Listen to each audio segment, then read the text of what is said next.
אבל אם ננתח את התהליך של ההגעה של בן אדם לחוכמת הקבלה, התחושה הראשונית הזאת שמופיעה דווקא אצל אנשים שיש להם את הצורך לזה, הוא מרגיש פה את הכוח, ולאחר מכן השכל שלו גם נכנס לפעולה. ולאלמנת, שלפחות בשלב הראשון, הרי הבן אדם לא מרגיש את הדברים שעליהם אתה מדבר. כמובן שלא מרגיש, עד שהוא לא מגיע לאיזושהי מדרגה מסוימת. אבל הוא חייב בתוכו כל הזמן להעלות את הדרגה הזאת של התודעה, של היכולת. והדרגה הזאת תלויה בשינוי עם הפנימים שהוא עובר. זה, אתה הרי בעצמך גם מכיר את זה. אני שומע, לא מבין כלום, ואז הופ, יש איזה קליק בפנים, ואני מתחיל להבין ולהרגיש, והכל פתאום נהיה הרבה יותר ברור. ופתאום אני מתייחס לזה כמו לעובדה, כמו למשהו שהוא קיים כבר. ולפני זה, זה משהו ששמעתי אותו ולא שמעתי מצד שני. היה דבר כזה, נכון? כן, כן, קיים. אז זה בדיוק מדרגות כאלה, אנחנו צריכים לעבור אותם. ויש הרבה כאלה. מה גם מעניין? אתה משתנה מבפנים, התכונות שלך משתנות, הן מתרחבות, נהיות יותר עמוקות, הן נהיות חדשות לגמרי גם. ואז יש לך כבר את היכולת. אתה מבין? אתה מקבל את היכולת להבין, להרגיש, לקבל את כל זה. ואנשים שמחוץ לזה, אז לא. הם יצטרכו גם לעבור את הדרך של החיפושים, של היסורים, עד שהם יגיעו בסופו של דבר, יגיעו לצורך, לנחיצות. נחיצות גם להרגיש את העולם הזה. את העולם הזה, העולם שלנו, אבל ברמה יותר עמוקה שלו, ברובד העמוק יותר. כמו שהוא מתגלה לנו היום, אבל הוא עדיין לא מובן לנו. איך לעשות שהוא יהיה מובן לנו פתאום? כל הבנקאים, פוליטיקאים, כלכלנים, כולם, הם כמו ילדים קטנים היום. עומדים ולא יודעים מה ואיך לעשות. משבר, הם צועקים, אמא. אבל למען האמת, צריך להעלות אותם לדרגה הבאה. אבל לא ניתן לעשות את זה מרחוק, כשהם עוד מזלזלים בך. אפשר לעשות את זה רק בצורה כזאת שהם יקשיבו. יתחילו באיזושהי צורה להשתתף איתך.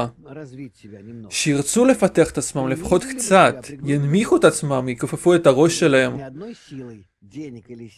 שיבינו שלא רק עם הכוח של הכסף, או כוח של הכוח אפשר לעשות דברים, אלא עוד יש משהו שהוא לא מושג בתוך הטבע, ולכן נראה היום שזה בלתי נשלט. כי זה לא מושג פשוט, לא מושג על ידיהם. וכשהם ישיגו, הם יוכלו לשלוט בזה כבר. אבל יוכלו לשלוט כבר בתכונות החדשות. בשום פנים ואופן הם לא יוכלו להיכנס לזה. החל מהזמן שלנו והלאה, לניהול של הטבע, אם לא יהיו דומים לה. אם לא ירכשו בו בזמן, ירכשו גם את התכונה המנוגדת, ההופכית, הכוח האלטרואיסטי. וכבר היום אנחנו מרגישים ושומעים שיש איזה הצהרות מוזרות כאלה.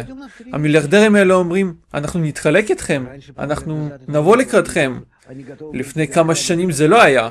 הם היו מוכנים לשדוד אותך עד האגורה האחרונה. היו רוצים עוד אפס בבנק, ולא ידעו שום דבר מעבר לזה.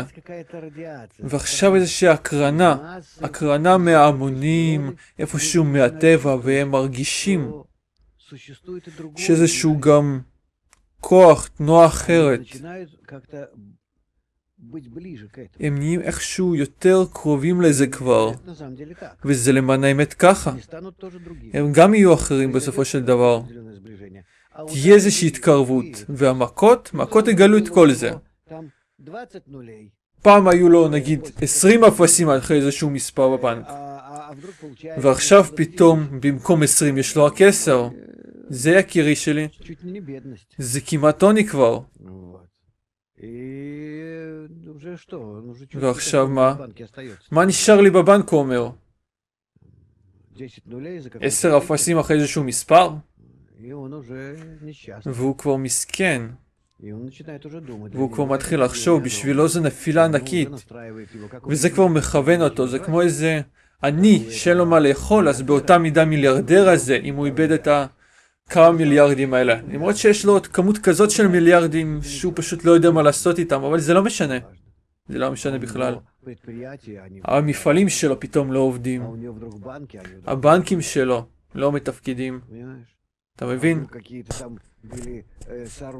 והמבנים שלו פתאום באזור כאן שהורס את הכל. אתה מבין? ובעיות, בעיות. ומשהו שאי אפשר לשלוט בו. העולם נהיה לכזה שהוא יכריח אותנו להשתנות.